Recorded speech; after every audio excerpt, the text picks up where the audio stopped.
గోవింద గోవింద గోవింద గోవింద.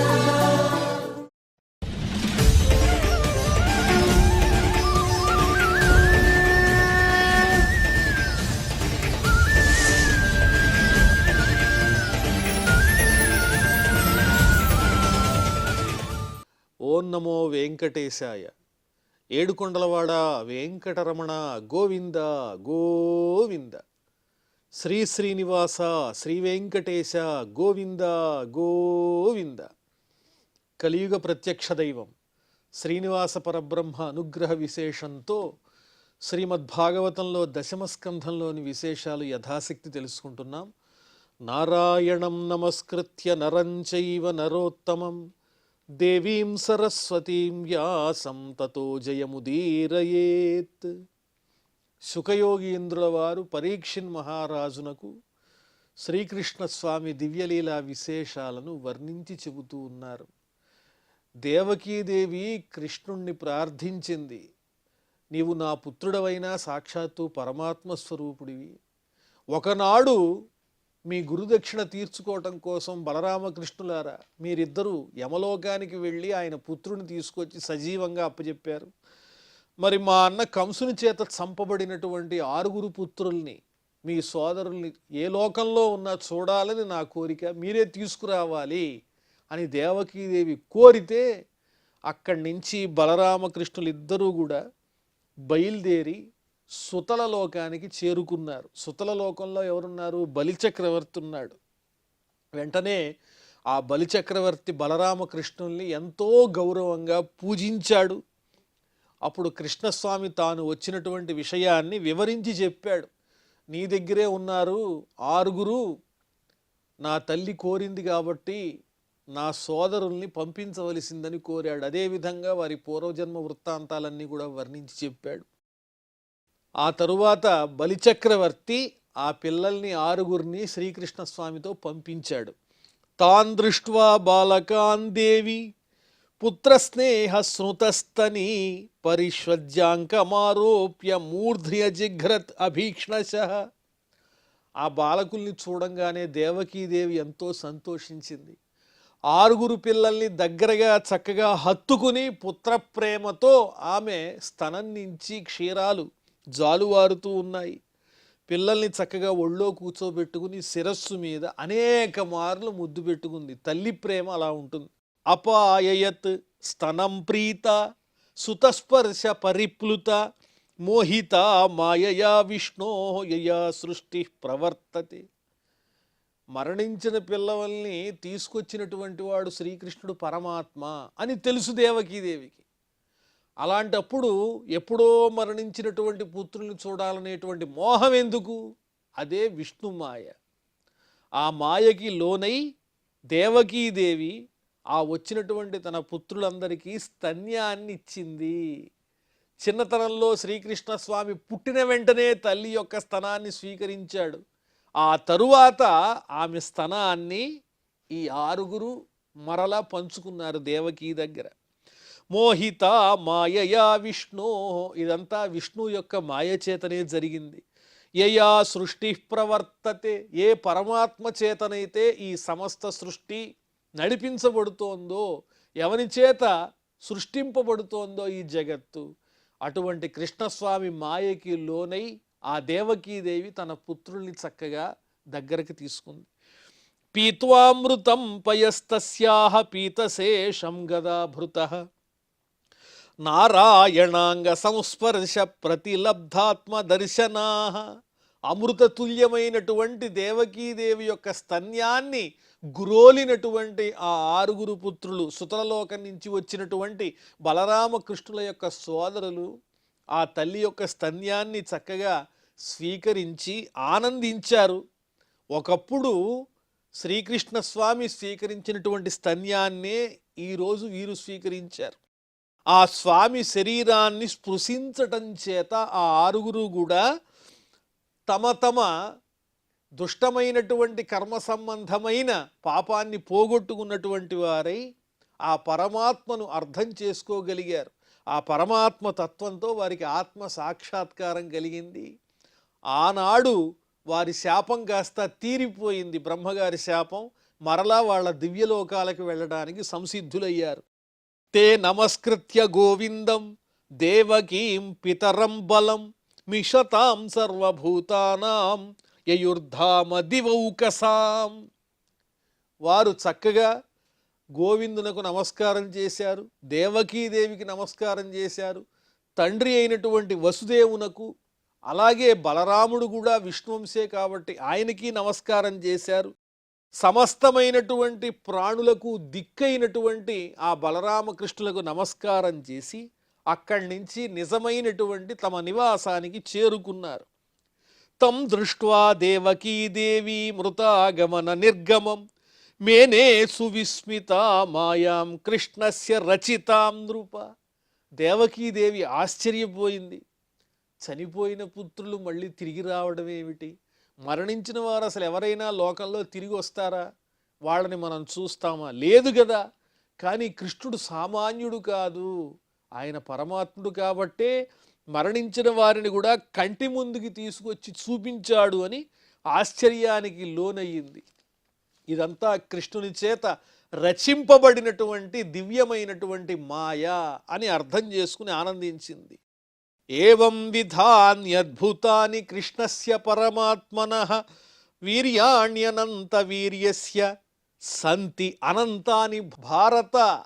ఓ పరీక్షిన్ మహారాజా వింటున్నావా అని సుఖయోగీంద్రుల వారు చెబుతూ, ఈ రకంగా లెక్కలేనన్ని అద్భుతాలు ఉన్నాయి పరమాత్ముడైన శ్రీకృష్ణుని యొక్క లీలలు, అలాగే పరాక్రమానికి సంబంధించినటువంటి నిదర్శనాలు. వీర్యాణి అనంత వీర్యస్య సంతి అనంతాని, అనంతమైన లీలలున్నాయి శ్రీకృష్ణ పరమాత్మ యొక్క దివ్య లీలలు అని చెబుతూ, సూతౌవాచ, ఈ పరీక్షిన్ మహారాజునకు ఈ శ్రీకృష్ణస్వామి వృత్తాంతాన్నంతా సుఖయోగేంద్రుల వారు వర్ణించి చెబుతున్నారన్న విషయాన్ని ఎవరెవరికి చెబుతున్నారు? సూత మహర్షి నైమిషారణ్యంలో ఉన్నటువంటి మహర్షులకు తెలియజేస్తున్నారు.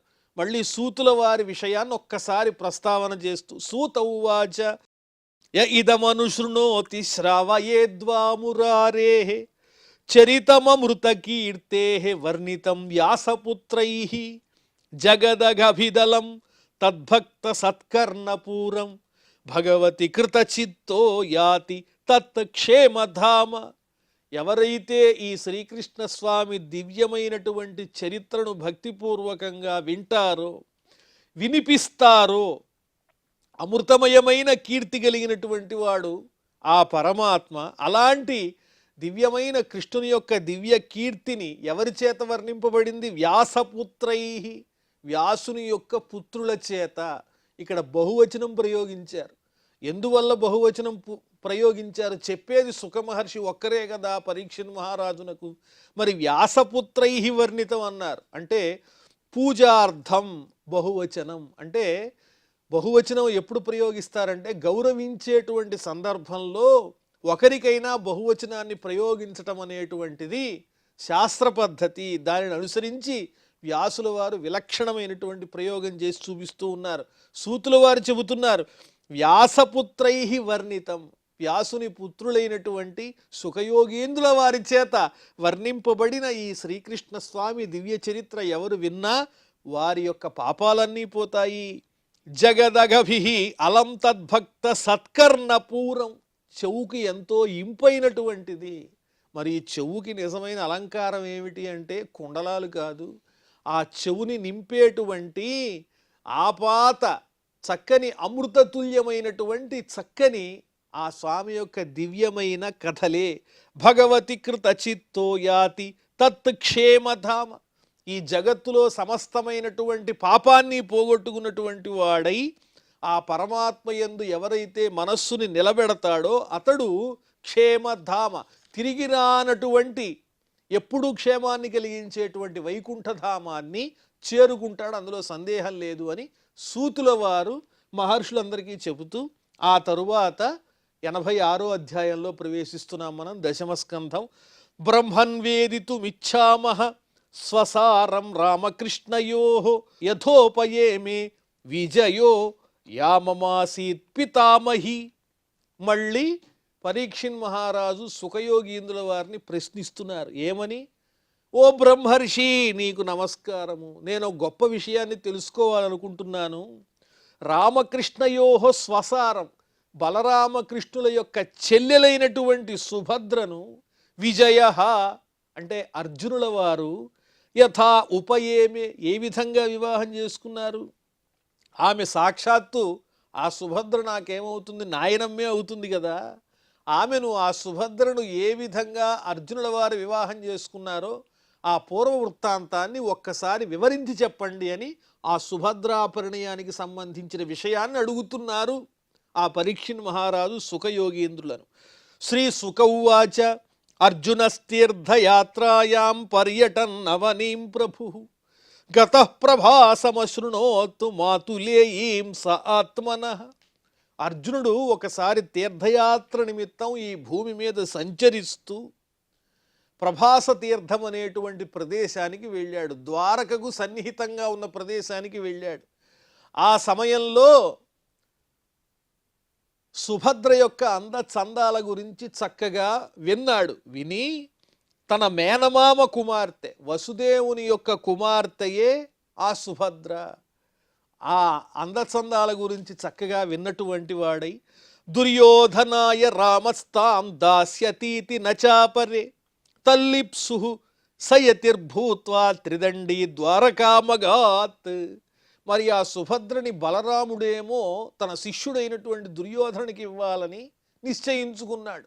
ఎందువల్లంటే దుర్యోధనుడు బలరామదేవుని దగ్గర గదాయుద్ధం నేర్చుకున్నాడు కొన్నాళ్ళు.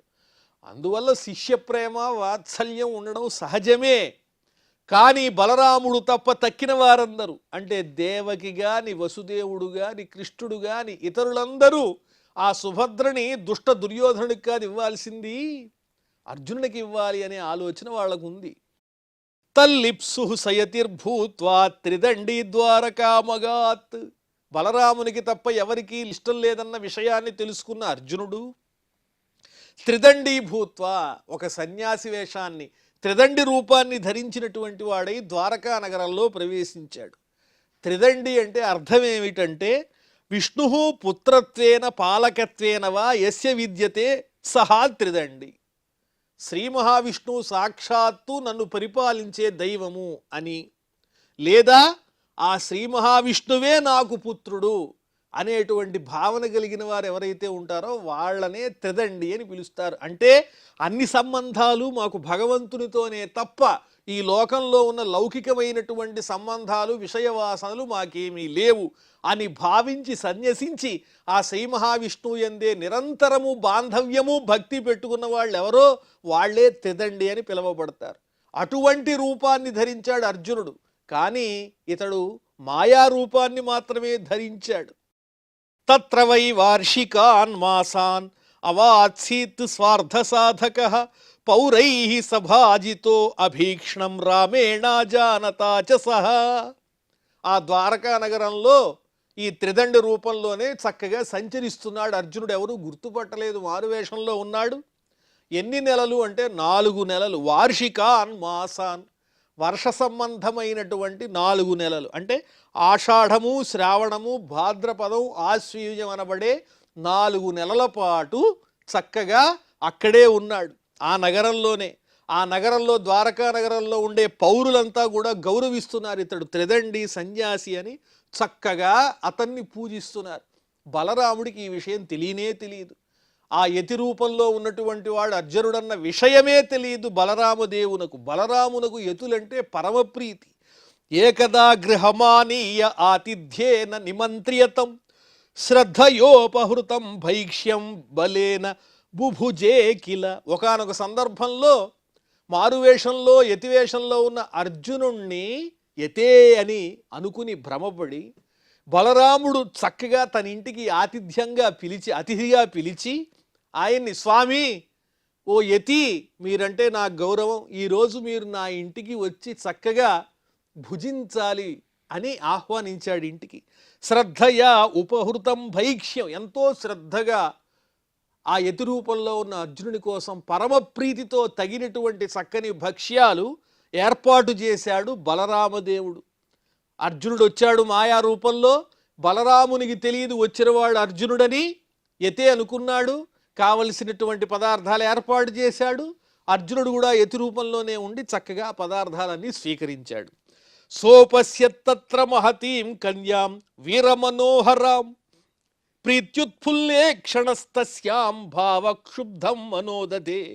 అక్కడ బలరామదేవుని ఇంటిలోనే చూచాడు ఈ సుభద్రను అర్జునుడు. ఎలా ఉన్నది ఆ కన్యకామణి అంటే వీరమనోహర, వీరులైనటువంటి వారి యొక్క మనస్సుని అట్టే హరించేటువంటి దివ్యమైన చక్కని సుందరాంగి ఆమె.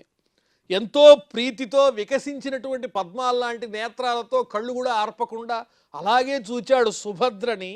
భావక్షుబ్ధం మనోదధే, ఎలా చూచాడంటే అనురాగపూరితమైన దృష్టితో, రత్యభిప్రాయేణ ఆమె యందు అనురాగ దృష్టి కలిగినటువంటి వాడై మనస్సుని నిలిపేశాడు.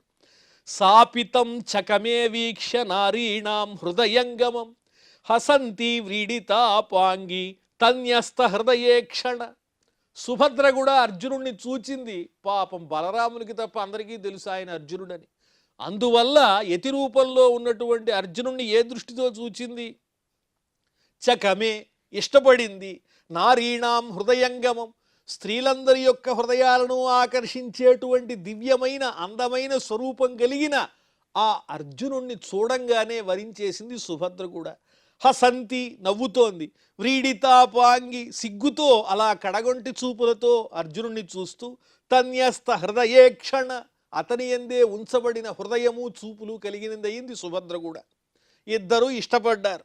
తాంపరం సమనుధ్యాయన్ అంతరం ప్రేప్సురర్జున నలేభేశం భ్రమచిత్త కామే నాతి బలీయస.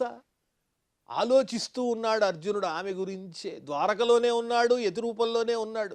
ఎలా ఈ సుభద్రను పొందటం అని ధ్యానిస్తూ పాపం అంతరం హర్తుం అవసరం, అంతరం అంటే హరించడానికి తగినటువంటి సమయం ఎప్పుడు వస్తుందని, ప్రేప్సుహు ఆమెను పొందాలనేటువంటి కోరికతో, పత్నిగా పొందాలి, ఆమెను తీసుకుని వెళ్ళాలి రహస్యంగా అని ఆ సందర్భం కోసం ఎదురు చూస్తున్నాడు.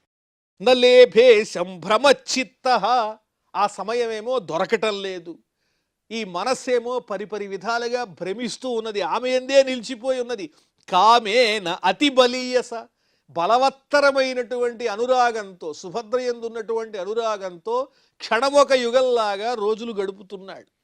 మహత్యాం దేవయాత్రాయాం రథస్థాం దుర్గ నిర్గతాం జహారానుమత పిత్రోః కృష్ణస్య చ మహారథ. అనుకోకుండా ఒకరోజు ఒక గొప్ప దేవయాత్ర జరుగుతోంది అక్కడ.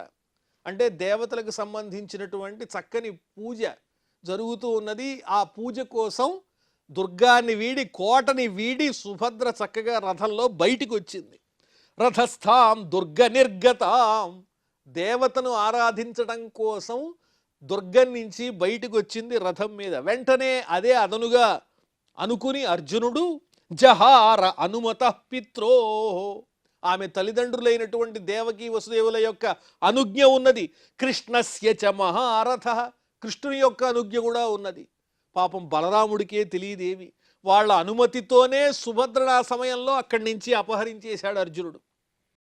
రథస్థో ధనురాదాయ శూరాంశ్చారుంధతో భటాన్ విద్రావ్య క్రోశతాం స్వానాం స్వభాగం మృగరాడివ. రథం మీద ఉండి తనని ఎదిరించడానికి వస్తున్నటువంటి సైనికులు ఎవరైతే ఉంటారో యదువీరులు, వాళ్ళందరినీ ఆయన సవ్యసాచి కదా అర్జునుడు. తీక్ష్ణమైన వాడి అయినటువంటి నిశితమైన బాణ పరంపరలతో వాళ్ళందరినీ యుద్ధంలో ఓడిస్తూ అడ్డు తొలగిస్తూ, ఎలా ఉన్నది చూడటానికి అంటే మీదకు వస్తున్నటువంటి సునకాలన్నింటినీ పారద్రోలేటువంటి సింహంలాగా ఉన్నాడు ఈ అర్జునుడు. ఆ రకంగా ఆ భటుల యొక్క పరాక్రమం అర్జునుని యొక్క పరాక్రమం ముందు వెలవెలపోయింది. తచ్చుత్వా క్షుభితో రామ పర్వణీవ మహార్ణవ గృహీతపాద కృష్ణేన సుహృద్భిశ్చ అన్వశామ్యత. ఈ విధంగా భటులందరినీ చిందరవందర చేసేసి అర్జునుడు సుభద్రని హరించి తీసుకుని వెళ్ళిపోయాడు తన నగరానికి. ఆ విషయం బలరామదేవునికి తెలిసింది. ఆ విషయం తెలిసి రామ క్షుభిత, వెంటనే కోపం వచ్చేసింది బలరామునికి.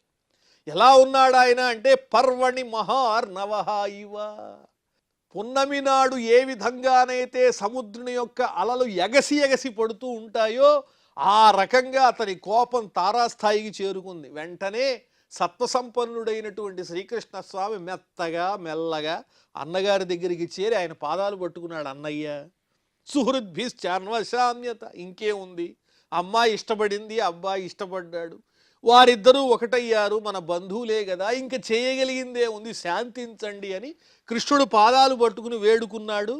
ఇక పక్కన ఉన్నటువంటి స్నేహితులు కూడా చెప్పారు, అయిందేదో అయిపోయింది, ఓ బలరామదేవ శాంతించు, తర్వాత చేయవలసినటువంటి పనులన్నీ చెయ్యి అని చెబితే, ప్రాహిణోత్తు పారిబర్హాణి వరవధోర్ముదాబల మహాధనోపస్కరే భరధాశ్వనరయోషిత. ఆ తరువాత శాంతపడినటువంటి బలరామదేవుడు తగిన విధంగా తన చెల్లెలు సుభద్రకి పంపవలసినటువంటి కానుకలు, పారిబర్హాణి వరవధ్వోహో, అర్జునునకు తన చెల్లెలైనటువంటి సుభద్రకు ఇద్దరికీ తగిన విధంగా ఆనందంతో పంపించాడు. ధనాన్ని పంపించాడు, సంభారాలు ఎన్నో పంపించాడు, రథాలు, ఏనుగులు, గుర్రాలు, పరిచారికలు, దాసదాసీజనము, చక్కని విలువైనటువంటి ఆభరణాలు, కానుకలు. ఒకటేమిటి, మహారాజుగారి యొక్క చెల్లెలికి ఏ విధంగానైతే గౌరవం దక్కాలనో ఆ రకమైనటువంటి సమస్తమైన చక్కని సామగ్రినంతా పంపించాడు. శ్రీ సుకౌవాచ.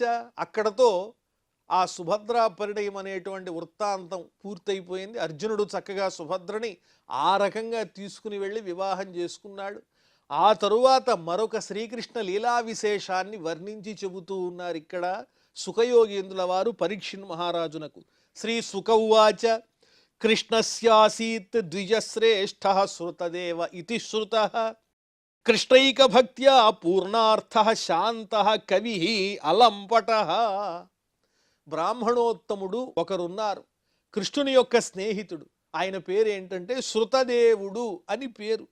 కృష్ణునకు మిక్కిలి భక్తుడు, అంటే ఏకాంత భక్తుడు. నిరంతరము కృష్ణుణ్ణి తన హృదయంలో నిలుపుకుని ఉంటాడు. ఇతరానపేక్షంగా కృష్ణుడే నాకు దిక్కు అనేటువంటి ఆలోచనతో ఉంటాడు. శాంత స్వభావం కలిగినటువంటి వాడు, దుష్టమైనటువంటి భావాలు లేశమైనా లేనటువంటి వాడు, విషయాల మీద ఆసక్తి అంతకన్నా లేనివాడు. స ఉవాస విదేహేషు మిథిలాయాం గృహాశ్రమి అనీహయాగతాహార్య నిర్వర్తిత నిజక్రియ. విదేహరాజ్యంలో మిథిలానగరంలో గృహస్థాశ్రమంలో ఉంటున్నాడు. గృహస్థాశ్రమాన్ని ఆచరిస్తూ ఉన్నాడు ఆ భక్తుడైనటువంటి శృతదేవుడు, కృష్ణుని యొక్క భక్తుడు. ఈ విషయం కృష్ణునకు తెలుసు. అతడు శృతదేవుడు నా భక్తుడు, ఆ మిథిలానగరంలో ఉన్నాడు, అతన్ని ఏ విధంగానైనా అనుగ్రహించాలని కృష్ణ పరమాత్మ అనుకుంటున్నారు. ఎలాంటి వాడు ఆ శృతదేవుడు అంటే అనీహయ ఆగత ఆహార్య నిర్వర్తిత నిజక్రియ.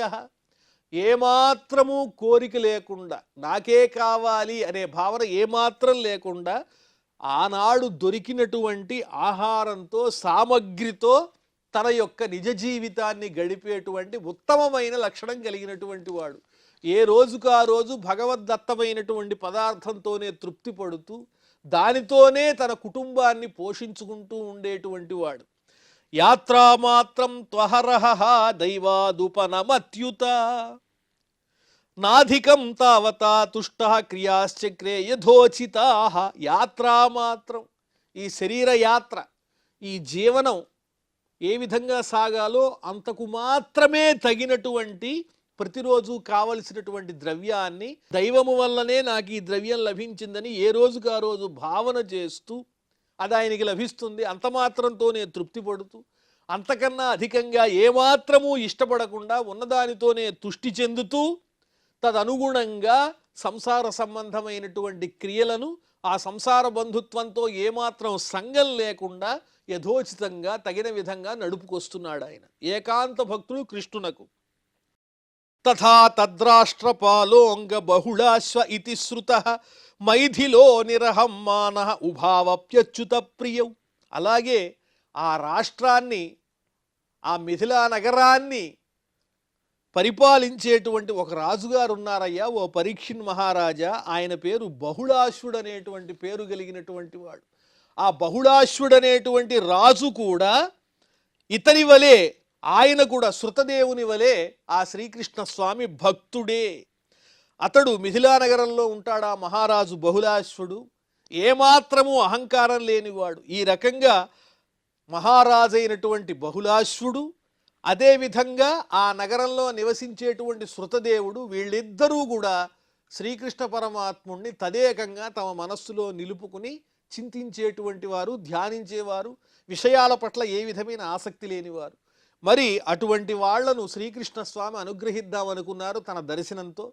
ఆ తర్వాత ఏం జరిగిందో అవన్నీ మనం మళ్ళీ తెలుసుకుందాం. ప్రస్తుతం క్షమాప్రార్థనాదులతో ఈ కార్యక్రమాన్ని పరిసమాప్తం చేసుకుందాం. అథ క్షమాప్రార్థన. యదక్షరపదభ్రష్టం మాత్రాహీనంచ యద్భవేత్ తత్సర్వం క్షమ్యతాం దేవ నారాయణ నమోస్తుతే. శ్రియఃకాంతాయ కళ్యాణ నిధయే నిధయేర్ధినాం శ్రీవేంకట నివాసాయ శ్రీనివాసాయ మంగళం.